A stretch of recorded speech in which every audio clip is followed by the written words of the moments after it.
Hello दोस्तों, नमस्ते। आज हम बात करेंगे यामाहा के बारे में। तो चलो शुरू करते हैं। पियानो का साज और बाइक का एग्जॉस्ट की आवाज दोनों की एक साथ बात करना भले ही बेमेल लग रहा हो, लेकिन एक संगीत प्रेमी और बाइक लवर के लिए दोनों ही किसी सुरीली धुन से कम नहीं है। आप सोच रहे होंगे कि भला आज हम पियानो और बाइक की बात क्यों कर रहे हैं।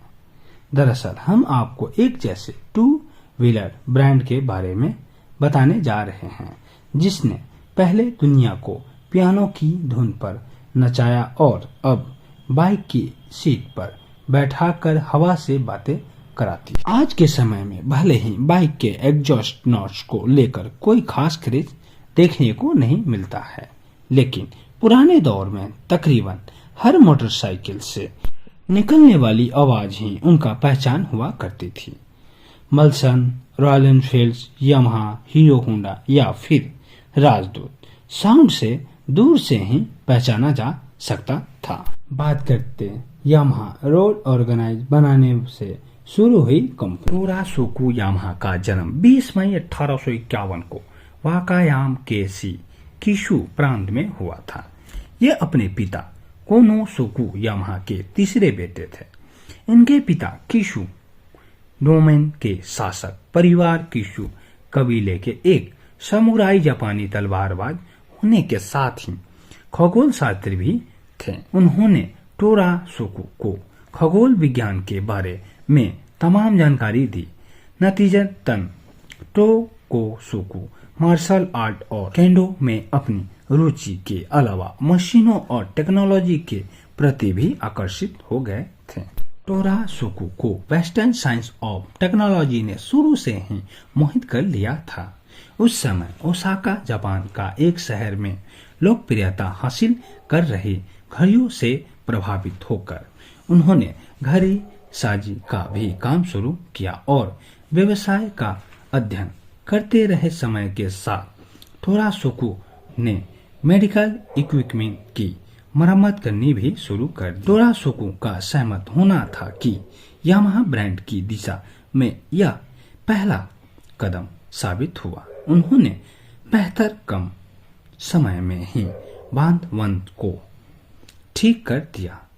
मरम्मत करने के दौरान उन्होंने रीड ऑर्गन्स का एक ब्लूप्रिंट भी तैयार किया और बाद में उन्होंने खुद का एक प्रोटोटाइप बनाया। टोरासोकू ने अपने प्रोटोटाइप को कंधे पर ढोकर इनकॉर की पहाड़ियों को पार करते हुए इस टेक्नोलॉजी संगीत संस्था तक पहुंचाया था। हालांकि इस ऑर्गन्स की खराब ट्यून्स के चलते इनकी कड़ी आलोचना की गई थी, लेकिन टोरासोकू को अभी अपने ऊपर बहुत कुछ काम करना बाकी था। लेकिन इन्होंने संगीत और धुनों को बारीकियां से सीखना शुरू किया। आखिरकार एक बेहतर अच्छी धुन देने वाली रीड ऑर्गन बनाने में सफल हुए। साल 1916 में प्रथम विश्व युद्ध के दौरान 64 वर्ष की आयु में टोरासोकू यामाहा का निधन हो गया।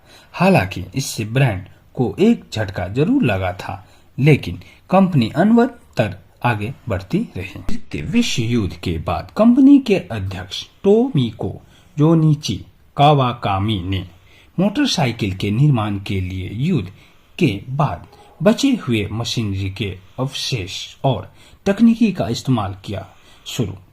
कंपनी ने YA1 का निर्माण किया, जिसका नाम संस्थापक के सम्मान में रखा गया था। यह एक 125 CC single cylinder 2 turbo street bike की, जिसने जर्मन DKWRT 125 के पैटेंट पर बनाया गया था।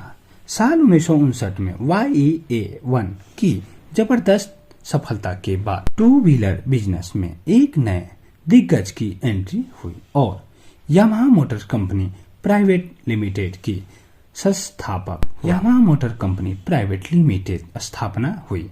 इस बाइक ने उस दौर में मशहूर माउंट फूबी रेस में हिस्सा लिया और जीत दर्ज कराई। रेसिंग की दुनिया में यामाहा धीरे धीरे एक बड़ा नाम बनने की ओर थे। 1963 में बेल्जियम जीपी में अंतर्राष्ट्रीय प्रतियोगिता में यामाहा ने अपनी पहली जीत का स्वाद चखा, जहां यह कंपनी की बाइक ने 50 सीसी टे 250 के कैटेगरी में जीत की हासिल की, जिसके बाद यामाहा ने तुरंत फैसला शुरू किया। 70 का दशक और 2 सिलेंडर का जलवा। 1969 की शुरुआती में यामाहा ने 2 सिलेंडर आरडी और सिंगल सिलेंडर आरएस फैमिली की बाइक्स की शुरुआत की। इसके लिए कंपनी ने अपने पहले के पिस्टन पेटेंट में डीड वॉल्स इंडक्शन को जोड़ा, जिसमें कई प्रकार की क्षमता थी।